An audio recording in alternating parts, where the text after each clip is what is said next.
अस्सलामुअलैकुम वरहमतुल्लाहि वबरकातुहू। दोस्तों, आज आप सभी को मैं एक बादशाह और उसकी कई बीवियों का सबक आमोज़ वाक़या सुनाऊंगा, जिस वाक़ये को सुनने के बाद आप खुश हो जाएंगे। दोस्तों, आजकल हम लोग दुनिया की भाग दौड़ में अल्लाह को भूल चुके हैं। हर वक्त पैसे के पीछे भागते रहते हैं और सोचते हैं कि इतनी भाग दौड़ और मेहनत के बावजूद हमारे हाथ में कुछ नहीं आता और हम ज़िंदगी से मायूस होते जा रहे हैं और अल्लाह से दूर होने लगते हैं और दुनिया की गफलत में खो जाते हैं। दोस्तों, जबकि इंसान पैदा होता है तब से लेकर मरने तक अल्लाह ताला ने उसकी किस्मत की रोज़ी लिख दी है। दोस्तों, आज आप सभी को मैं एक ऐसी कहानी सुनाने जा रहा हूँ जिसे सुनकर आप लोगों को अल्लाह की रहमत की अहमियत मालूम होगी और आप कभी भी अल्लाह की रहमत से मायूस नहीं होंगे।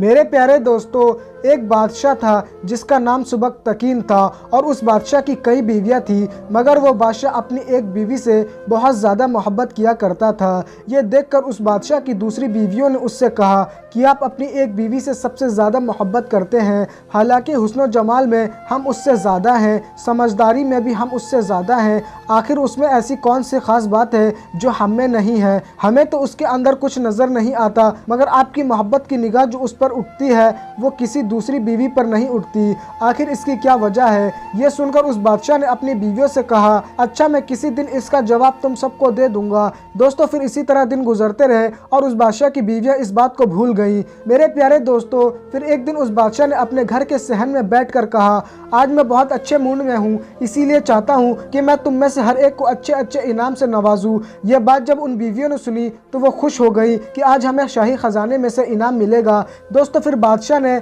सहन में सोने, चांदी और ज़ेवरात के ढेर लगा दिए और बादशाह ने अपनी बीवियों को बुलाकर कहा कि इस सहन में जो चीज़ पड़ी हुई है उनमें से जिस चीज़ पर जो बीवी हाथ रख लेगी उसको वो चीज़ इनाम के तौर पर दे दी जाएगी। और बादशाह ने कहा कि चुनांचे जिस वक्त मैं इशारा करूं तुम दौड़कर अपनी पसंद की चीज़ पर हाथ रख लेना। बादशाह की इस बात पर बीवियाँ तैयार हो गई और उन्होंने अपनी अपनी पसंद की चीज़ पर निगाह जमा ली। किसी ने याकूत के ऊपर, किसी ने हीरे के ऊपर, किसी ने सोने के ऊपर, तो किसी ने चांदी के ऊपर। दोस्तों, फिर इसके बाद बादशाह ने अपनी बीवियों को इशारा किया तो वो बीवियाँ दौड़कर अपनी अपनी पसंदीदा चीज़ों पर हाथ रख लिया, मगर वो बीवी वहीं पर खड़ी रही जिससे वो बादशाह बहुत ही ज़्यादा मोहब्बत किया करता था। वो अपनी जगह पर उसी तरह खड़ी रही। जब सबने देखा कि हमने कीमती चीज़ों पर हाथ रख लिया है, मगर जिस बीवी से बादशाह बहुत ज़्यादा मोहब्बत करता है उसने किसी चीज़ पर हाथ नहीं रखा, तो वो बीवियाँ उस पर हंसने लगी और बादशाह से कहने लगी, बादशाह सलामत, हम क्या कहते थे कि ये बेवकूफ़ है और इसके अंदर अकल की कमी है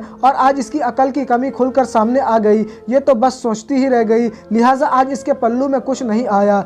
बादशाह ने जब अपनी बीवियों की ये बात सुनी तो बादशाह ने अपने उस बीवी से पूछा जिससे वो बहुत मोहब्बत करता था कि ए अल्लाह की बंदी, तूने किसी चीज़ पर हाथ क्यों नहीं रखा, जबकि मैंने कहा था कि जो जिस चीज़ पर हाथ रख लेगा आज मैं उसे वो चीज़ दे दूंगा। बादशाह की ये बात सुनकर वो बीवी कहने लगी कि बादशाह सलामत, मैं पूछना चाहती हूँ कि आपने यही कहा है ना कि आज जो जिस चीज़ पर हाथ रख लेगी वो चीज़ उसकी हो जाएगी। इस बात पर बादशाह ने कहा, हाँ, यही तो मैंने कहा है। फिर उस बीवी ने बादशाह की यह बात सुनी तो आगे बढ़ी और बादशाह के कंधे पर हाथ रख लिया और कहा कि मैंने आप पर हाथ रखा है और आप मेरे हो गए। जब आप मेरे हो गए हैं तो ये सारा खजाना मेरा बन गया। बादशाह ने जब अपनी इस बीवी की बात सुनी तो सुनकर अपनी दूसरी बीवियों से कहने लगा कि देखो, इसकी अक्लमंदी और मोहब्बत की वजह से मैं इससे ज़्यादा मोहब्बत करता हूँ। मेरे प्यारे दोस्तों, इसी तरह जब इंसान मोहब्बत इलाही को थाम लेता है तो कायनात की हर चीज़ उसके लिए आसान हो जाती है। तो दोस्तों, आपको ये वाक़या कैसा लगा हमें कमेंट करके ज़रूर बताएं और अगर आपको ये वाक़या पसंद आया है